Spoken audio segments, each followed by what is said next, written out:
இஸ்ரவேலை ஆசீர்வதிப்பதே தேவனுக்கு பிரியம். நீதிமானின் சிரசின் மீது ஆசீர்வாதம் தங்கும்.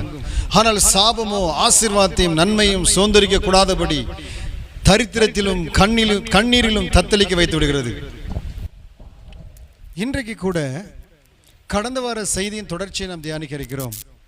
தலைமுறை சாபம் என்றால் என்ன, அதனுடைய விளைவுகள் எப்படி இருக்கும் என்று சொல்லி சில காரியங்களை நான் சொல்லி எப்படி நாம் விடுதலை அடைவது என்பதை குறித்து நம்ம தொடர்ச்சியாக இந்த வீடியோவில் நம்ம பார்க்க போகிறோம்.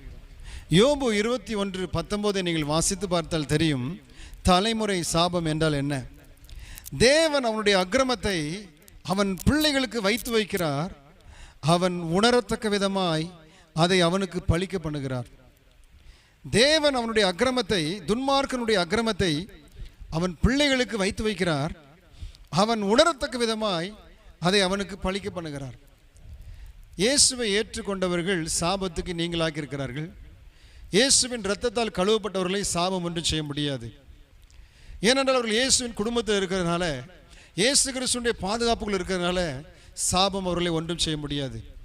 ஆனால் அதே வேளையிலே துன்மார்க்கமாய் வாழும்போது, பாவத்திலே நிலைநிற்கும் போது ஆண்டவர் என்ன செய்கிறாராம், அவன் உணரத்தக்க விதமாக அதை அவன் பிள்ளைகளுக்கு பழிக்க பண்ணுகிறாராம். அவன் உணர்றான், இது என் நிமித்தம் தான் இந்த என் பிள்ளைக்கு இப்படி வந்துச்சு.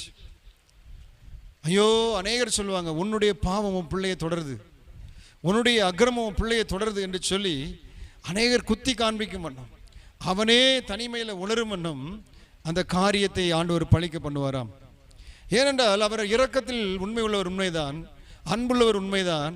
ஆனால் அதே வேளையில் அவர் நீதி செய்கிற தேவனாக இருக்கிறபடினாலே இப்படி செய்கிறார். ஆதியாகமம் 2 சாமுவேல் 21:1 நான் வாசிக்கிறேன். தாவீதின் நாட்களில் 3 வருஷம் ஓயாத பஞ்சம் உண்டாயிருந்தது. அப்பொழுது தாவீது கர்த்தருடைய சமூகத்தில் விசாரித்தான். கர்த்தர் கிபியோனியரை கொன்று போட்ட சவுலுக்காகவும் இரத்த பிரியரான அவன் வீட்டாருக்காகவும் இது உண்டாயிற்று என்றார். நன்றாக கவனிங்க, தாவீதி நாட்களில் 3 வருஷம் பஞ்சம் உண்டாயது. அது எப்படின்னா, ஓயாத பிரச்சனை, ஓயாத பஞ்சம், ஓயாத தரித்திரம், ஓயாத கடன், ஓயாத மரணம், ஓயாத ஆக்சிடென்ட், இப்படி மாறி மாறி தொடர்ச்சியாக வருது என்றால் அங்கே ஏதோ ஒரு சாபம் மறைந்திருக்கிறது என்று சொல்லி அர்த்தம். அப்போ தாவீது 3 வருடம் கண்டுகொள்ளவே இல்லை. முதல்ல விசாரிச்சிருந்தா கூட கர்த்தர் சொல்லியிருப்பாரு. இன்னைக்கு நம்முடைய வாழ்க்கையுடைய பிரச்சனை என்ன தெரியுமா, எல்லாருக்கும் வர்றதானே எனக்கு வந்துச்சு, எல்லாருக்கும் ஆக்சிடென்ட் வருது எனக்கு ஆக்சிடென்ட் ஆகுது, எல்லாருக்கும் நஷ்டம் வருது எனக்கு நஷ்டம் வருது, இப்படி தான் நம்ம எடுத்துக்கொள்கிறோம். அதே போல தான் தாவீது எடுத்திருக்கலாம்.